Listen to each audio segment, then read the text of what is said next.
Hey, what up, everybody? So, my name is Louis. He is Louis. And welcome to the LouLivingLife Podcast. So, it's going to be my first ever podcast for you guys who know me or don't know me. My name is Luis Peñate, and basically what I am is an insurance agent. I've been doing it for 11 years now, and I also own an insurance agency. And we're doing this podcast because more than anything, I love talking to people, meeting new people. And so today we have a guest. If you've been watching any of the videos that we've produced to this point, you're probably going to recognize him. His name is Luis Munoz. Hi. And he's been basically in all my videos except maybe one or two. Yeah. So we're just going to kind of jump right into it. I kind of want to give an introduction of, how we know each other, but I've known Louis for, I want to say like 7 or 8 years already. Probably, yeah. It was like 2016, I think. Yeah. I remember because of the Cavs and Warriors finals. Like, I remember that was like the first activity that we started doing together. Yeah, like, we met because his mom was an employee of mine when I was managing a sales call center, a sales center. And, we introduced each other. She introduced each other, and we kind of hit it off. And he is the only person I consider my best friend. I don't have friends in that way. The way I am, and he knows this, is I am a person who's very dedicated. I either do something all the way or I don't do it. 100%. And so he was the only person I ever met that I was like, okay, this person's a genuine person. I feel that pure, energy from him. And 8 years later, I don't know what the hell happened to him because this dude is somebody else. I say that all people are byproduct of their environment, in a sense. What does that mean? What do you mean? What does that mean? You blaming me for something? I'm not blaming Okay. nobody. I'm saying like everything around you affects who you become, who you are at the moment. You know what I mean? Obviously, you have some decision on what you get to do and what you don't get to do, and the things that you want to move forward with and the things that you don't. But yeah, definitely the environment affects who you are and the thing you perceive everything around you. 100%. So then, for the viewers, kind of introduce yourself, what you're doing right now. Well, I'm an insurance agent as well. Okay. I got into the business obviously because of Louis. He told me he was doing good, and it was a good way to also help people. So yeah. I want to be like PBD. What does that mean? You know who PBD is? So he is an extremely. His name is Patrick Bet-David, and he is a very famous podcaster as of right now. All right. Somebody who worked in the financial, in the financial industry. Then he became also an insurance agent. He learned that he created one of the most successful insurance agencies, sold it for over $200 million.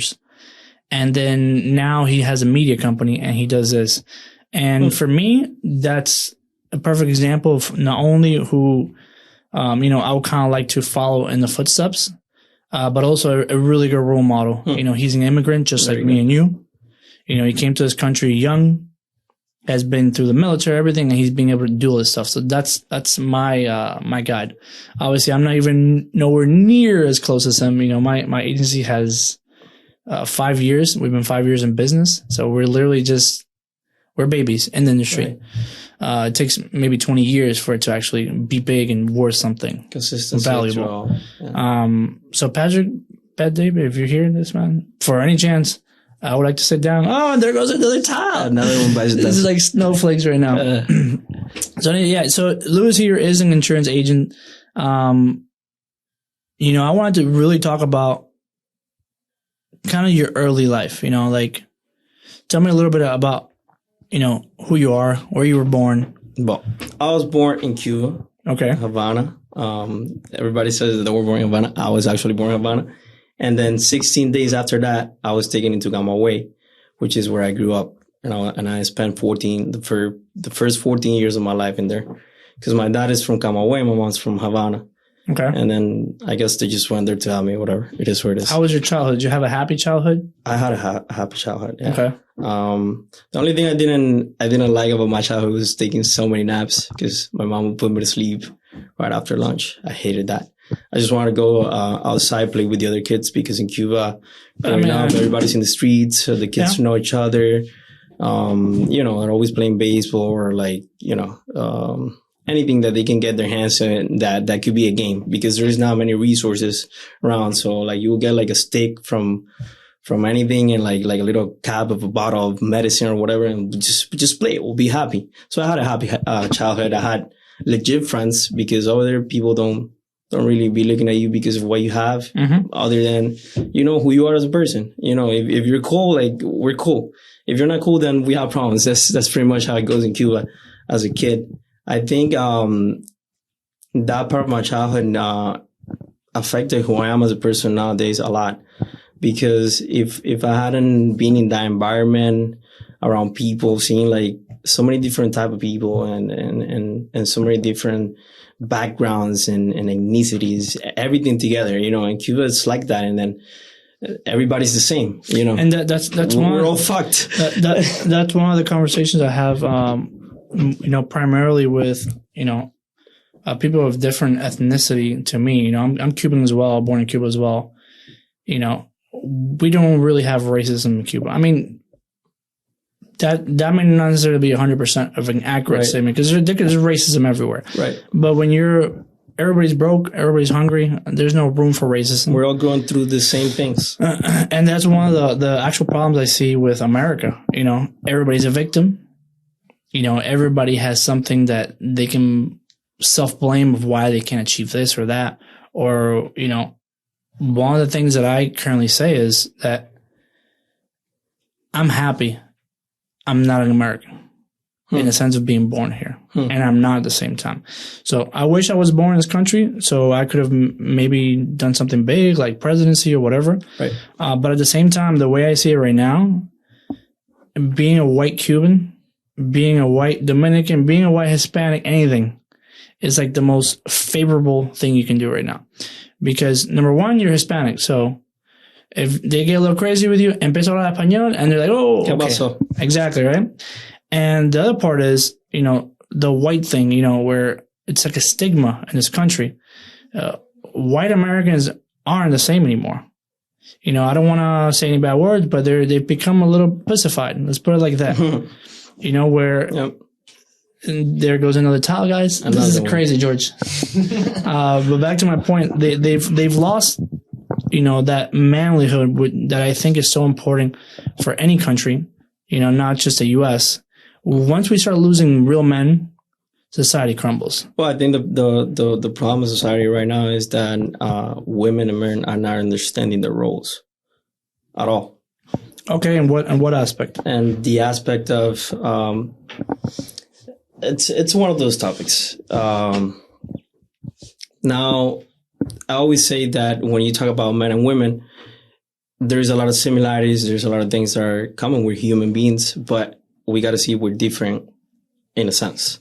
In what sense? Women tend to be extremely emotional when it comes to decision making, and I didn't say that, guys. Hey, it was me. This is my own experience. This is what I've seen a lot of women in my life, just interacting, not anything else. My mother, sisters in church, many different women, and they tend to be very emotional. And then the conflict becomes real when they confront a logical man, a rational man, somebody that can think, because they're not being emotional. They're being strictly rational. And then most men are rational for the most part. There's a lot of men nowadays that get it mixed up and they get extremely emotional. And then that's when they get the word they used. You know what I mean? They get a little bit specification. Yeah, but they get controlled by emotions, because yes, men are very rational. They're very smart for things that they need to get to, things that they need to resolve. That's why when women come to a man with a problem, the man doesn't want to hear the problem. He wants to hear what's going on to find a solution, not just to hear it. If there's anything we can do about it, we're gonna do it. If there's nothing we can do about it, there's nothing we can do about it. But women, they just want to be heard. And I don't disagree with your statement wholly, in the sense that, that happens with me. I mean, I'll be honest. My wife is, to me, is somebody who I hold so dear, because not only is she, I always say this, she's the one who taught me how to work, gave me my work ethic. She's the one who That's something I else. met at 17, and, she had 2 jobs. while, I didn't know what the hell I wanted to do in my life. And, once I got the opportunity to become an agent and it started going well, she also moved into that world and we've been successful, but we've been together. Now, whenever there's a problem in the house, either with my kids, with work, whatever. Daddy's got to come up. I guess you put it like that. But, that's where I kind of put myself in that position, to calm her down, relax, and, solve this problem. There's no other thing we need to do but solve this problem. 100%. And so I agree with you there. Now, the reason why I say American men have lost that, that manliness to them, white woman. And a lot of white American women are going to hate that I'm saying this, but I got both perspectives. Number one, I'm white. And number two, I'm Hispanic. So I see anytime on the news, anytime that there's something negative, it's usually a white woman saying something. It's not men making these issues. And we can go on a laundry list of issues that are facing this country. They always say the patriarchy. There's inequality in the workforce. How kids should be taught growing up. A million things. I mean, people always got things to say. Anything. Myself as a business owner, as a person who's worked in high corporate jobs, in the insurance industry right now, most of the executives are women. Yep. Most of the high-paying jobs are women. Men are being outsourced from those jobs, and men are going back to labor. Carpentry, plumbing, whatever. So you can't have both ways. You can't claim to be a victim and at the same time have the better paying jobs. It just doesn't work that way. Right. And one of the things that I teach my son is, obviously you don't want to treat women ever bad or disrespect them. And they're special. But you gotta know you're a man, and you gotta behave as such. Because when stuff is going to get hard, which it inevitably does, you need men to pick it up. I mean, you don't have to go that far biologically speaking. I forgot who it was that says, and again, this is not my viewpoint. We're built different. But I heard this saying on social media the other day that, women want equality as long as there's air conditioned jobs. Mm-hmm. The minute we have to get to it, and it happens again, even with my wife, we have to go outside and do any labor's job. You don't want to do it. Bro, don't go too far. If somebody comes and robs your house, who's the one that's gonna come out? Yeah, but that's not a good scenario because, when's that gonna happen? That's like every once in a million occurrence. But that's how it's always been. It's always the man who goes and fights. It's always the man who goes and gets his stuff. Protect and provide. That has always been the role of man. And that's where I feel like men are losing our role nowadays, because what is protect and provide nowadays? It's economics. It's money. Mm-hmm. And women are making more money than ever. There you go. Which is not a bad thing about them. It's a good thing. They've earned that. Yeah. However, they can't then earn that and then claim inequality. You just can't. You can't have it both ways. No. And that's kind of our segue, which I wanted to talk about you. Like obviously I'm a married man. I have 3 kids. You're a single guy. Yeah. Right. What is your experience right now in the market? How is the market with women? Well, I don't want to sound. He's a little uncomfortable because I don't want to sound cocky, but the market is very easy right now. Now, with that being said, the market being easy doesn't mean that the market is good. But being easy in what sense? It's easy to find a girl. I don't think it's hard to find a girl, but it depends. It depends what you're looking for exactly. If you want a girl that's going to be the mother of your kids, you need to look in a better market, But here's an interesting segue to that. So Lewis here is I don't know if I want to say devout, but he is a Christian. You've gone to church your whole freaking life. My whole life. Your whole life. Yeah. And we talk about where to find these women. We've also talked about the hypocrisies of the church, Many times. And a lot of these women that you're supposed to find at church who are supposed to be the good ones are worse in the streets. Let's be honest.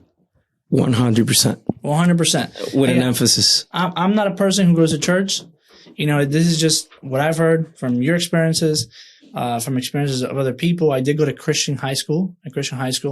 And one of the things I saw was hypocrisy in the church. And so if you can't find it in the church, you can't find it in the streets. How are you going to find it? Well, the thing is, let's go into the church thing real quick. I just want to address it real quick. I think church nowadays is really good in building personas in people. Because if you think about it, people go to church maybe once a week, twice a week. They usually wear their best clothes. You know what I mean? And they're looking good. It's all, we come here, we praise, we ask for forgiveness and stuff like that. But they're always trying to separate one thing from the other. My brother, okay, you can be a good Christian and all that, but like you cannot separate the person who you are as a person, the flaws, the good things, everything that comes together when being a human being. You cannot separate things. And that's what church tries to do. You are this persona that is flawless and is as righteous as it could be. And that's everything there is. And let's make this circle right here for us. And then everybody else inside this circle is wrong. And everybody else who falls into something that does not go according to the circle, then is also wrong and needs to do something to actually get back into the circle, which is basically how church describes the cycle that they go through, which I've come to understand that is get close to God and you're good. Then you're gonna sin at a certain point, right? You're gonna fall. Let me finish that real quick. And then you repent again, and then you get close to God again. And that's just the same cycle where they keep people at. But they leave it up to God, everything up to God. And then people are now making conscious changes on themselves to improve. So that's why they stay in the same cycle. But well, that's just church in that sense. Now, what that does to girls in church is obviously you're still dealing with everything else that happens to a woman, with your biology, with your desires, with the things that you want. But church has built in psychologically a wall for you where you try to step out of that and you're going to feel uncomfortable because they've been telling you your whole life that you're not supposed to do this, you're not supposed to do that. But they do it. Mm-hmm. They do it behind the persona that they built. You know what I mean? You really have to dig in for that. But there it is. And what I'm saying is like, you cannot really say, oh, I'm going to go to church to find a good girl. Yeah, you can find a good girl in church, maybe. But it doesn't, it doesn't define. Where you're saying it, again, I'm not a person who goes to church, but you've been going to church for, over 10 years, life. 15, exactly. 27 years. 27 years. Yeah. And, that's what we've been told the good ones are. So I go back to the same question. You're 27, you're getting close to 30. Yep. If you can't find it at church and can't find it in the streets, how are you going to find it? I'm saying you got to look at the background, the family they're coming from. That's really what's going to define, for the most part, who a person becomes, what they're seeing every day. If they're seeing mom and dad together every day and they're having that sense of a family and a home, and what love should be and how things are supposed to go and what a father figure is and what a mother figure is and the roles and how they combine and how they get things going in a family, then you can start looking for people that are coming from that background and be like, okay, this is somebody that can actually think a little bit like this and maybe want to replicate this a little bit going forward in their life. I think that's where it comes from. It comes from the house. It comes from the home. But again, where do you find these people? Because, I'll put an example. I don't want to throw you under the bus. Right. I know Lewis a lot, and obviously there's stuff that, he might be uncomfortable to talk about, and we won't. But I've seen it with church a lot, especially lately, where you can come from a great family, but there's no longer any boundaries in the church, especially in Christianity right now. And it goes back to where you're saying, I can dress up like this. I can act like this. I go out to the club on the weekends, violate every single fucking rule that, that the Bible says. And then, I go and repent and rinse and repeat. So it's like, who cares? As opposed to if we're talking about, let's say, Muslim, Muslims don't play around. This is the line. You cross the line, there's consequences. It won't exist. And that's kind of like, I wanted to go based on that. What is your opinion on that? Is Christianity just like something people just wipe their butt with right now? or is it just like, it's just evolution, and it's had its centuries of rule, and the Muslim culture, as it seems right now, at least in the world, is kind of taking over, and it's because of that, because they have set boundaries, right? And there's kind of an allure to that, especially to men. Everything is too inclusive nowadays, bro. You know what I mean? And then how can you learn if it doesn't matter what you do? If there's not a consequence, there's not a repercussion where you consciously recognize to yourself that you're doing something wrong. If there is no sense of wrong, then what are we really doing? But where does that come from? Because it used to be, for Christians, the Bible, God, but clearly they're not respecting that anymore. No, and again, the next topic I'm going to touch is extremely controversial, especially in this country. And it's obviously the LGBTQ issue. Myself, and I'll put this out there because I guess this is a way to, at least my opinion, to be counted a little bit. But I do have an uncle who's gay. He comes over to the house. I hug him, I kiss him. He's a family member. I don't care if he's gay. He has a partner. He's had a partner for freaking years. I also hug him. I say hi to him. I don't care if you're gay. Right. The problem is that this new wave of LGBTQ, they don't care about respect. It's either you do what I say or what we want, or we'll cancel you.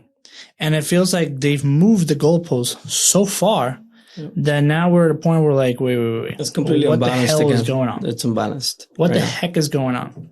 When you see some of these churches, like, where, can you pull it up, George? I've seen some of these churches, and this happened with the Dodgers. I think it was a couple years ago. Oh, yeah.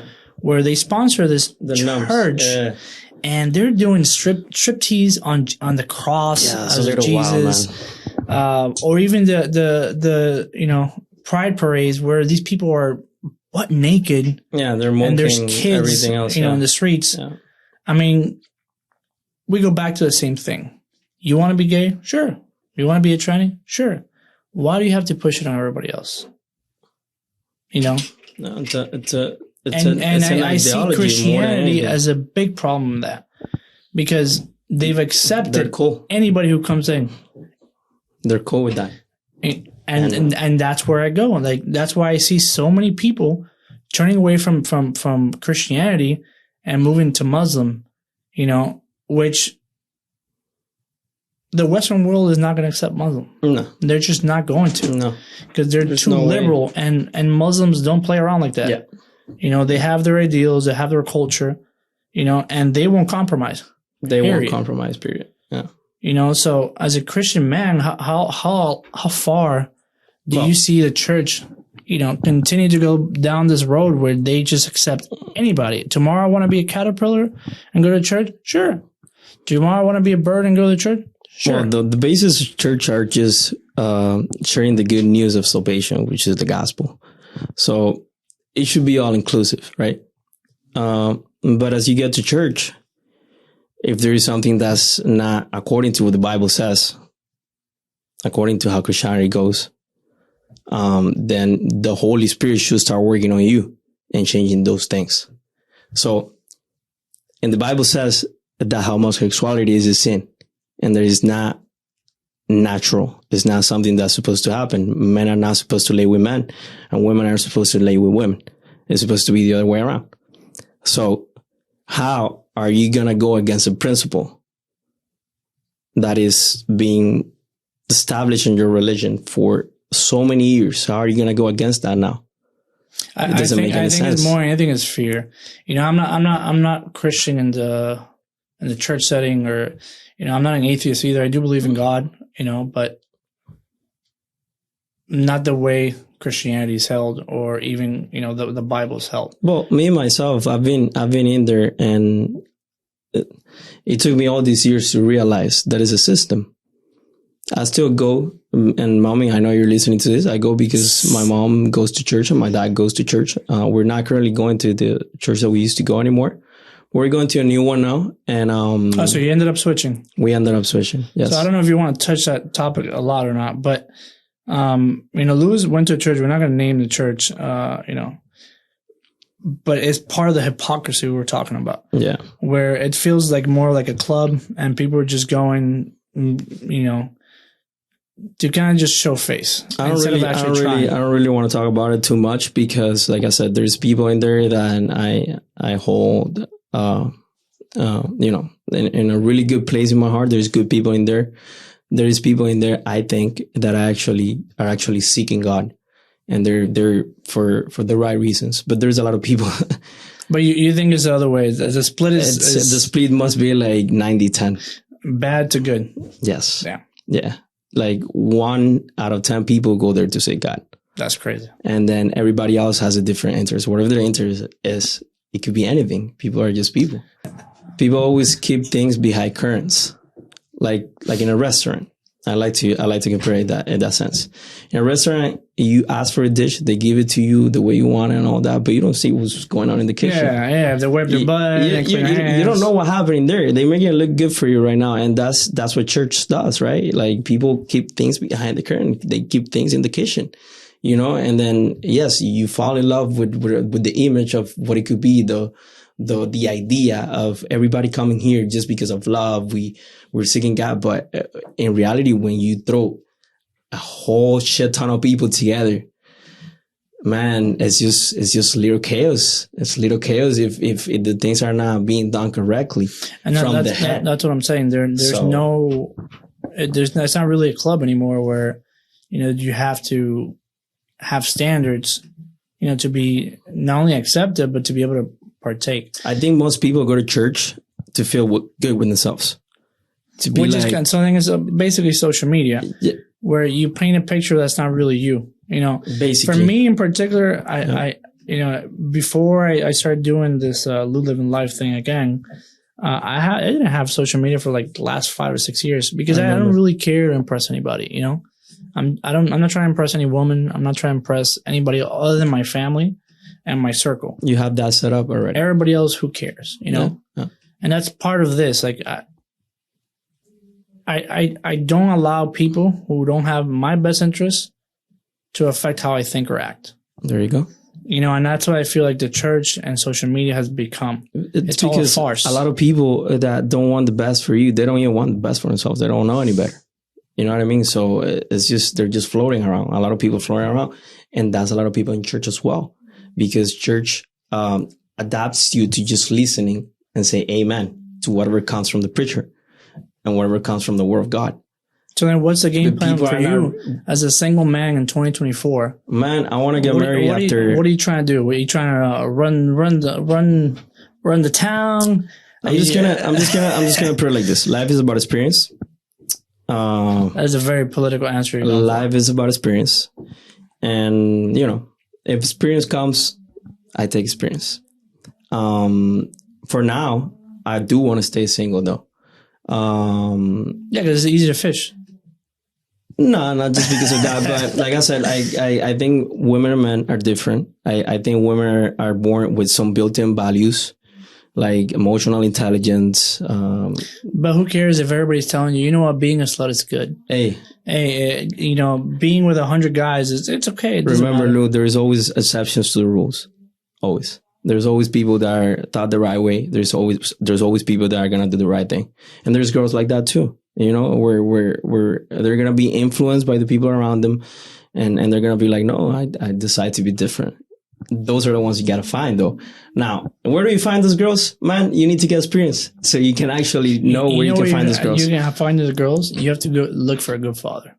And, me as a father of a little girl, my daughter's 1.5 years, that's something I focus on. I focus on being a strong role model, not just for her, but for my sons, of what a man should look like. There you go. Not only, I'm a man, let me beat my chest, and you're going to do what the hell I want. Where it actually means. Not like that. But by example, by getting up every day at 5 a.m, going to work, by working out 5, 6, 7 times a week, by studying constantly, by listening, by being patient. And that's what I think a man really is. A man is somebody who does those things. And what happens in the case where there's a good mom, there's a good dad, but the kids just want to be crazy anyways?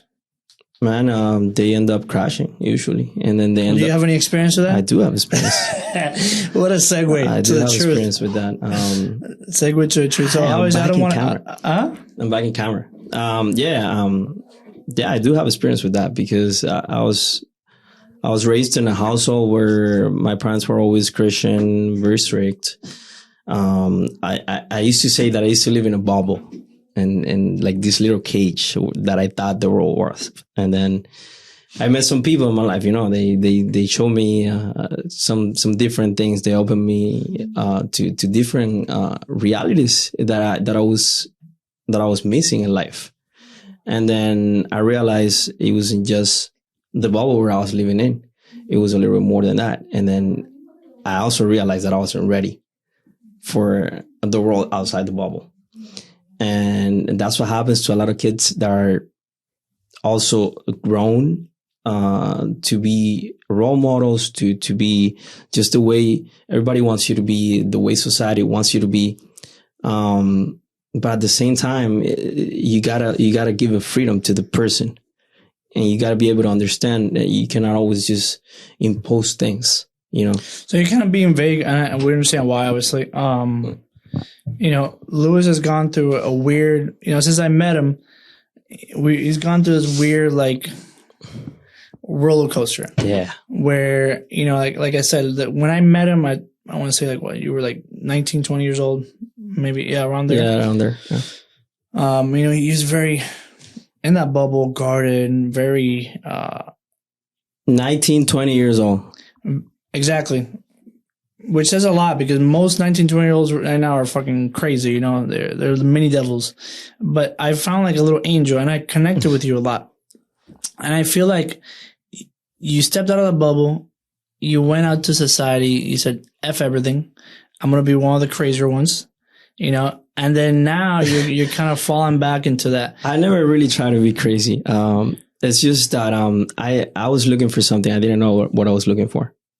Are you still looking for it? I'm not looking for it anymore. Okay, and I realized what I was looking for. And that's the thing. So, and I can say, what are one of the crazier experiences you've had? Before I get there, let me just say, before I get into my experiences, what was I doing these things? What was I looking for?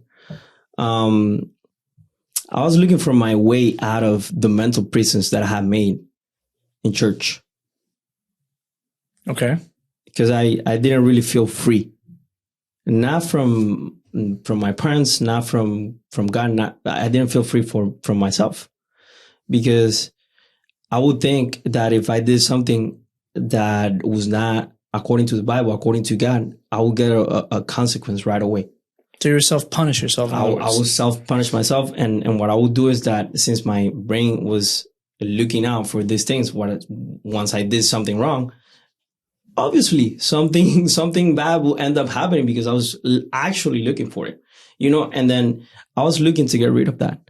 I was looking to get rid of the guilt. I had some guilt for no reason. I don't think it's for no reason, but that's essentially what, the Bible, the church teaches you. If you go there's back consequences to certain actions. If you go back to the original sin, which is when being born, Adam and Eve were in the garden, and God told them not to eat the fruit. They eat the fruit, right?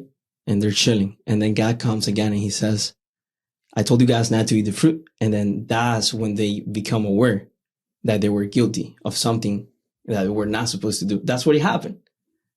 It happened in the mind. They ate the fruit. They were good. But then God came and told them, I told you guys not to eat that. But we go back to the original sin. We go back to the same thing. So. I was trying to get that out of my mind. You were guilty because you knew not to do some, there's certain things you just shouldn't do. Mm-hmm. But then once you let go of that guilt, kind of talk about that. Like, what was your experience? I've been there through the whole thing. Yeah. So I've been through your lows, through your highs. Once you let go of that guilt, I feel like even though it felt like a weight was lifted, it also ultimately got you in trouble. Yeah, because I didn't know what to do with it. Freedom is a double-edged sword. So tell us some of your crazy experiences if you want to share. So, Man, I've been through some crazy experiences for real. Crazier than me. Well, I went through a bunch of psychedelics. To a couple of, I'll say it was 2 seasons. Okay. Because I think when you go into psychedelics, the way I went into psychedelics, your life freezes. Your life freezes right where you left it before you started doing psychedelics. And then you're like, oh, the trip is over after like 8 hours, 12 hours. No. It takes you some time to come back to yourself. Where you left things, at least for me, it takes you some time. Because the first time I did psychedelics was LSD. Okay, so we're into it now. Okay. Yes. It was back-to-back days, 2 taps. So I took the first tap, and I was like, okay, it's cool. This is chilling. I don't feel anything. There you go. Rookie mistake. So I popped another tap the very next day, and man, I don't even know how to explain what happened. It just felt like something else took over me, in a sense. It wasn't me. I wasn't being directed by myself.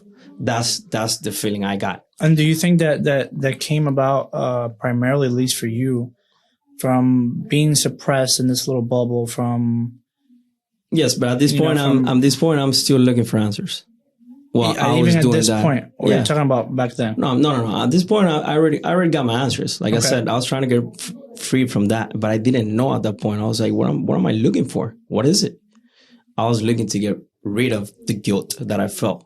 And do you think this is a common thing in the church, where you have not only young men, but a bunch of women who are trying to live up to this expectation and ultimately end up failing not only the expectation, but going down a worse path? It lives to a miserable life. Put so much pressure on themselves. It lives to a miserable life because it makes you compromise to something that goes against you, against your nature, who you really are. And once you're compromising yourself, you're compromising everything else.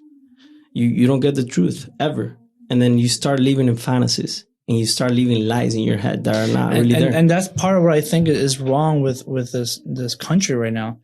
Do you think drugs is part of the reason why society is so effed up right now? Yeah, the control of drugs. It's probably why society is so messed up the way it is. Because obviously, some people need some drugs to function a certain way, to do certain things that they do. Snoop Dogg. But Snoop Dogg. I'm going smokeless. All right, buddy. But yeah, like I said, some people do what they do based on, stimulants to their brains. And they need to, they feel like they need that to get to where they get and do what they do. Okay. Some people know how to handle it, man. Some people don't. But drugs are just out there, man. They're very accessible. As much as the government fights it, the DEA, whatever they do, it's very accessible. Do you think they're fighting nowadays? They're not fighting them, man. I think it doesn't seem like it. Like I said, they give you a dish, right? But you don't see what's going on in the kitchen. Behind curtains, I feel like everybody is in. Right. Everybody gets a cut. But whatever, but from time to time, they got to turn something in. They gotta say they bought something big, to make it look like, yeah, we cool. We're working on this. Turning a couple of tons so you can get away with the thousands of others. Yeah, exactly. Plus, when you're pointing fingers at everybody, nobody can point fingers at you. That's just pretty much how it goes. But yeah, I think that's a big problem because the fact that people just get drugs for recreational use and they don't really know what they're doing. It's dangerous. But I think as part of what you're saying is, the people I see really have a fall from grace are these people who are not comfortable in their own skin, in their own person. And so do you think, let's kind of switch it up a little bit. You're an immigrant. I'm an immigrant as well. We came in different ways. Obviously, you came through a visa, correct? I came through political persecution. My father is a Cuban doctor, and Cuban doctors, if you're sent on a mission and you abandon that mission, you're basically banned from the country. From Cuba. Not only banned from the country, if he were ever to return to the country, he would be arrested and thrown in jail. So he's basically a criminal over there. It's crazy, right? And one of the crazy things about Cubans, and we go back to it, we have such a desire to leave that country because you're literally living in an open air prison. You know, we talk about Palestine and all this stuff, right? It's literally what Cuban is, right? You have open air, but if you say anything against the government, if you do anything against the government, they'll shut you out, they'll throw away the key. Yep. I have so many family members, I have so many friends that I know where their grandparents or parents were thrown in jail for 20 years, 30 years, just for opposing the party. For nothing. And, you know, that's why we came to this country, you know, because we wanted freedom, number one. And number two, we want an opportunity to become something of ourselves. 100%. Now, with that being said, we have this problem right now in the U.S. where we're seeing this wave of immigration, like we've never ever seen before, you know. And the big problem we're seeing with this immigration is it's just not. It doesn't seem like it's just economic or political. Are politically motivated. These people are not leaving because they're being prosecuted. They're coming from all over the world, including China. You know, so it's a little fishy. Yeah. You know, what is your opinion on that? As an immigrant, are you okay with all these people coming and there's no checks? Are you opposed to it? Do you see both sides? Well, the way I see it is when I was doing the things to come to the United States, the papers, the things that I had to go to the embassy, sit down in front of a consultant or whatever that was, you know, and they asked me who I was, and they checked me, they checked my mom, and they knew who we were, and they allowed us to come into the country. Now, my question is, why aren't we doing this with everybody else? Not only that, when we came into this country as well, we didn't go through a process. Again, we were escaping political persecution. So you had similar to somebody getting on a boat from Cuba and coming right here. 100%. When we got to this country, my father was basically placed in a holding cell, like a jail, for like 2 or 3 weeks, just so they can do the background checks. They want to do, at least back then in 2001, they went through this whole process to make sure, you know, we're not just letting anybody into this puzzle. There you go. You know, the way I see it right now is you come in, it doesn't matter, we don't check you, no papers, keep going. That's the way I see it as well. You know, and why do I see both sides? Because I understand a lot of people are coming here. They want a better life. But for the most part, it seems like back there, it's just an economic issue and it's not so much a freedom issue as, you know, most Cubans are. Or if you're talking about like a Middle Eastern country, or if you're talking about even like Venezuela. Yeah, everybody, let's go to America.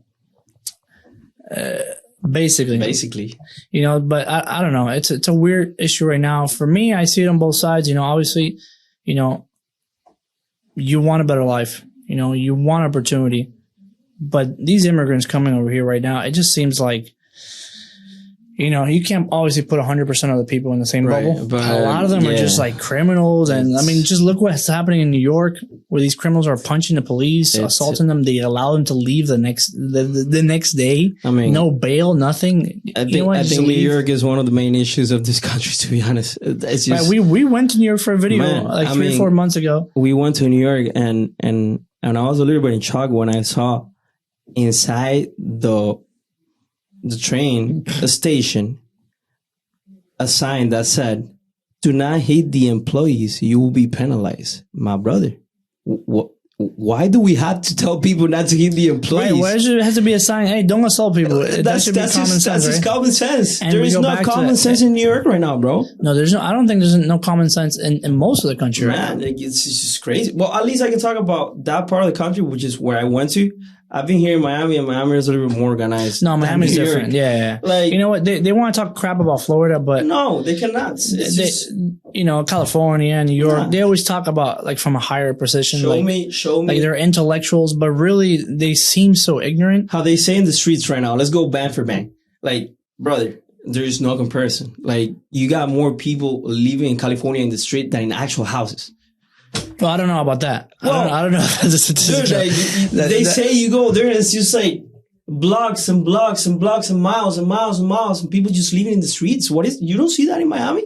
No, you don't see that. You don't see that in anywhere in Florida. See homeless in Miami you don't anymore. see it in Florida at all, bro. Like, how are you going to be talking to me about my state being a wrong place? When your house is all effed up. Dude, Yeah. Come on. And then some other president that I'm not going to name the country or anything comes around and you start cleaning up. But that's why I say, it's. Come on, man. There's a lot of fishy things going on. There's a lot of fishy things going on. Even with immigration. With the administration that we have right now. Even with immigration right now, like, there's so many criminals coming in that are not being checked. And those people are going to cause problems later on. Either through terrorism or through burglary or through whatever. If you are a criminal in your country, you shouldn't be here. Period. We shouldn't have this conversation. Well, I don't know about that. I mean, if it you're depends a criminal, on what you did. Well, if you were judged through the system or whatever, and you were found guilty to be in jail, like, don't come here, bro. Like, this is not escape prison or escaping prison. This is not a place to escape prison. This is. It seems like the asylum is open right now, though, and everybody can come right in and do whatever they want. Because, for example, you take a look at your family, you take a look at my family. We came here, bro. We just try to work. We just try to better ourselves every day. And we try to give our generations. It's funny how many people in this country don't even know basic U.S. history. Like, you go in the street and ask, like, kids, basic U.S. history. Like, what are the first 13 states? What are the stripes about? Who was the founding fathers? Who wrote the Declaration of Independence? Right, like stuff that's you're supposed easy. To know it. Yeah, you're supposed to know, including it's in the test. Yeah, to become a U.S. citizen. Yeah. And the own citizens of this country, they don't know it. It's crazy, man. And that's why I go back to the beginning of the conversation. We need men to be men again, especially in this country. I remember when we came to this country in 2001, Americans were like fucking assholes. That's the perception we had. Like, you don't want to fuck with them. You don't want to fuck with them. They will, Oh, fuck you up. They will fuck you up. Now it feels like the Americans are being laughed at. Bro. Remember when we went to New York? What happened in New York? They were straight up making fun of white men. Like, all the jokes were directed to white men. That's true. In the middle of the street. Yeah. With like hundreds of people around just looking at it. And these white men were standing in the middle being made fun of. Yeah. They didn't do shit. They're like, Yeah, so he's referencing, there was like a public show where they were doing like somersaults and stuff. George remembers. He wanted to dance. Kind of like these like public shows that you see in Vegas, and the street performers were they're either black or Hispanic blacks. Had to be like Dominicans, Puerto Ricans, housing. One or two, and they were making fun of white people left and right. And it don't matter to me, because at the end of the day, if they make fun of me as being white, I'll start speaking Spanish and curse them out, and they're like, "Oh, I don't want to fuck with this guy. He's Hispanic, right?" Yeah. But it's bullcrap. It's bullcrap, because at the end of the day, if this country were to go to a real war, we need real men. The funny thing is, the other day, I went playing basketball, and I actually found like a Southern boy, like American. Yeah. Getting accent and everything. He had a bandana, American flag, tattoos, American flag. And he was balling? And he tried. Okay. He was physical. He plays football. Okay. Right? But he had like a fuck you kind of attitude. Like, he didn't care if you hit him. He didn't care if he hit you. Okay. That's what I used to remember American men as.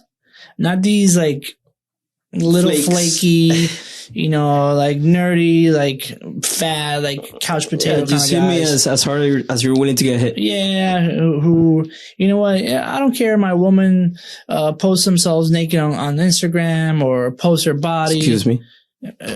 I've seen it a lot on social media where all these American men, they've become basically pussies to women. My question is, how is that okay? Women don't like feminine guys in reality. They don't. They say they want it, but they don't. The truth is they don't. They don't. Women want a masculine men. Because feminine men might as well be women. And women don't want to be women. Women hate being around other women. Who do women find more than anybody? Themselves. And as long as a woman finds you feminine, she's going to keep looking for a masculine guy. Remember that. She's going to disrespect you.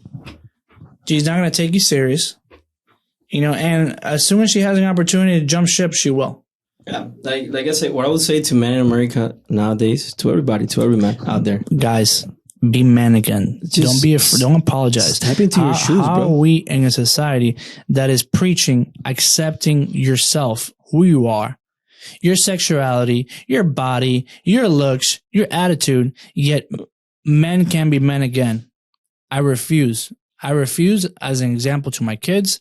I refuse as an example of who I am. And I refuse to bend that. Yep. You know? I mean, like you said, when you look around, you see a lot of men without essence. You know what I mean? Like 100%. There's people that walk into the room and you're like, okay, a man walked into a room. And then there's people that just walk into a room and it's like a feather. You don't even notice. Who is this? Like, you know what I mean? And then that's what I'm saying. Like, men are supposed to carry that authority, that power, that presence must be felt. But people don't remember that. And I think it's the flip that we've seen where, again, we go back to it. Women historically, definitely for sure, have been demeaned, have been treated lesser. I mean, there's no arguing about that. It's true. But within the last 20, 25, maybe 30 years, the script has flipped completely. You know, now women have these high paying jobs, executive jobs, but at the same time, women are people who want to be with somebody a little better or even a lot better than that. Actually, this country feels like it's being run by a woman right now. Just saying. This country? Yeah. Basically. It feels like. Basically, that's what it feels like. They want somebody at their level or better. You know, my wife, I love her to death. She got me when I was a nobody. You know, she taught me work ethic. But my mindset has been always the same. I need to be somebody. I need to be greater tomorrow. I need to be greater just because I don't know how to live any other way. And then men forget that as well. You need to go and do something for yourself. Nobody's going to come save you. That sounds so cliche, but like it's so true. You need to go. But that's the problem with men nowadays. You need to understand you need to build everything that you want. If you want something, you need to build it. Even like the things that you want as a man to have in your personality, to walk into a place, the way you carry yourself, everything, you have to work on it.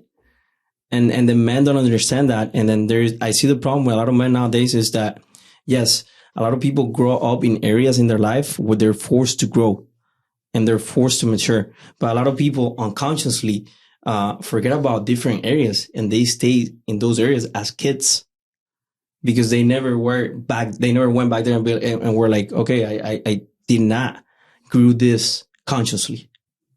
I'm still acting like a kid in this area. Well, because again, we go back to it. I really think men have lost power, and now they're just kind of like, all right, what do I do now? I think a lot of men what am I supposed to have do? also lost the ability to think, Luis.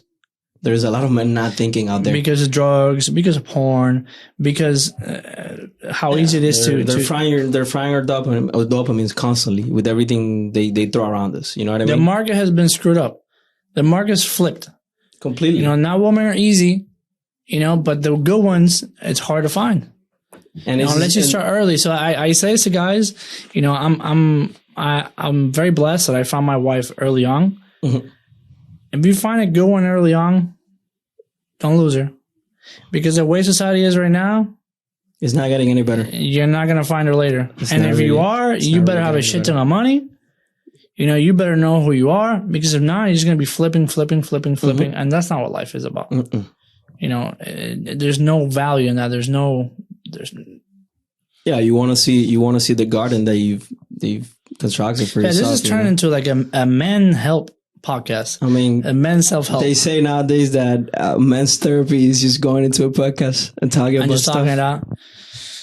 That's another thing. You know, we don't really share our feelings in that way. At least, you know, unless we're being unless we're put in that position. We don't. Also, as a man, it feels, at least for me, when I share too much, it makes me feel weak. Well, the way we think about it is like if we share emotions with other people, it's like bleeding right next to a shark or something like that. That's how we feel. But it's true, that's though. How I feel.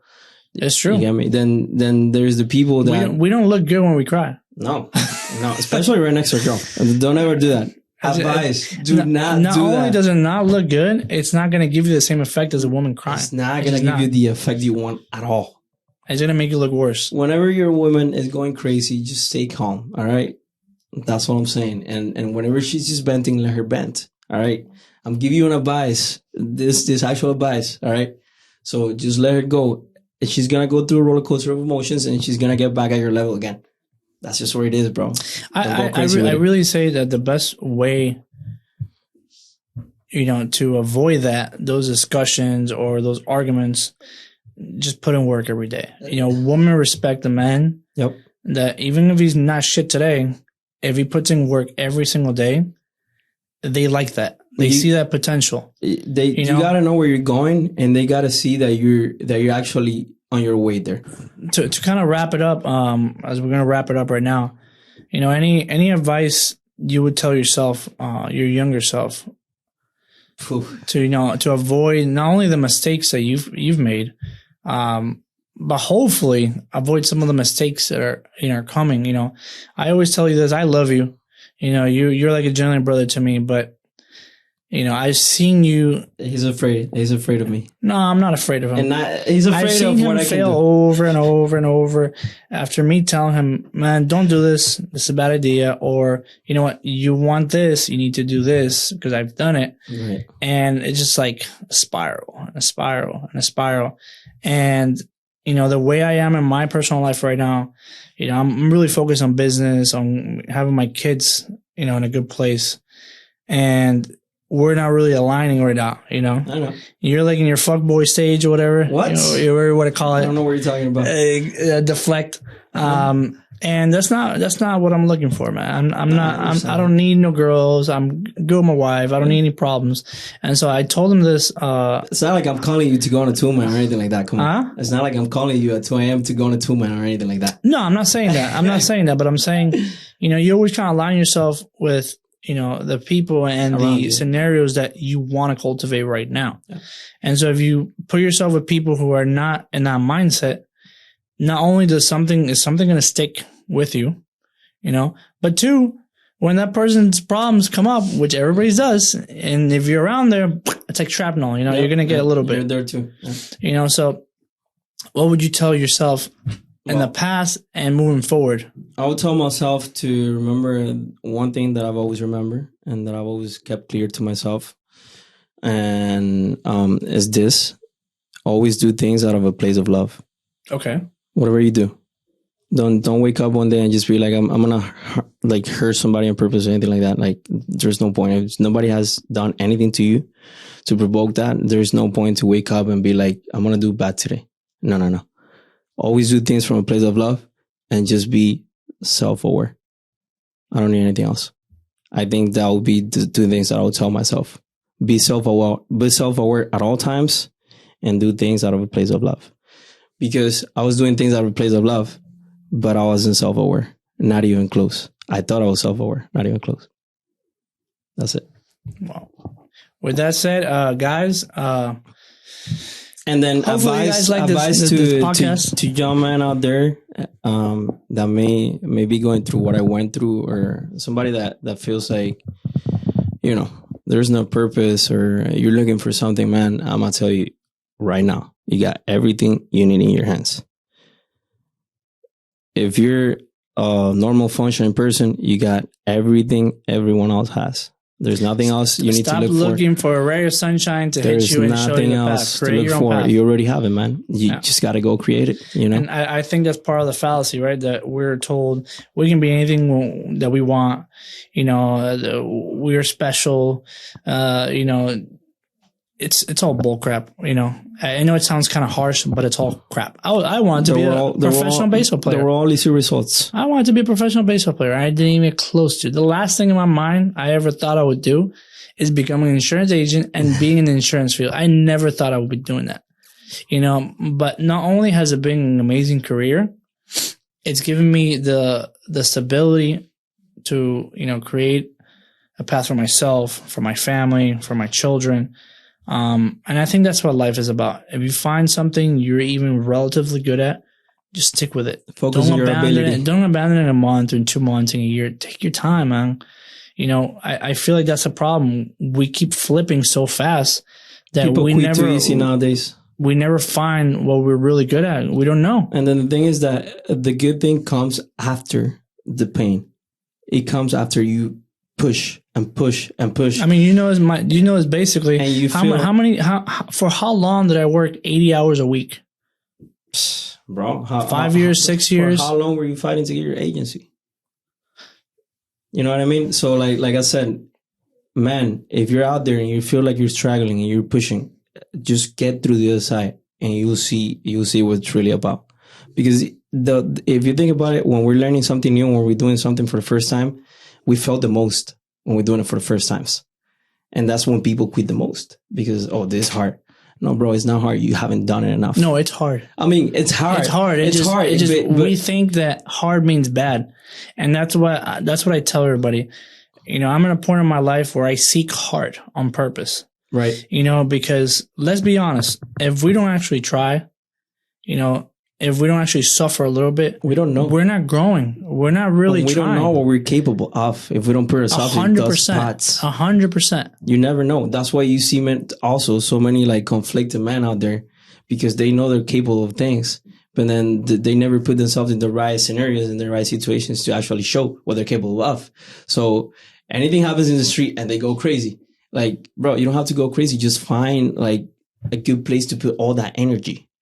And to put all those emotions and all those things that you have inside as a man, you just need to find a good place to put it. And then it's just doing the work every day. And when it gets hard, you get harder. As simple as that. There's nothing else. One day after the other. Well, with that being said, guys, thank you so much for tuning in. Leave us a comment and let us know if this is a good conversation or not. If you guys liked it or not. You know, help a Cuban out. Leave a like, subscribe. You know, there's somebody, he's called the Poor Man's Podcast. He always says, help a brother out, you know, and leave a like in the comments. Right. That's right. We can bring some croquetas around next time. Croqueta special. You know what I mean? But with that being said, thank you so much. See you guys soon. And we'll love you guys. Signing out. Bye-bye.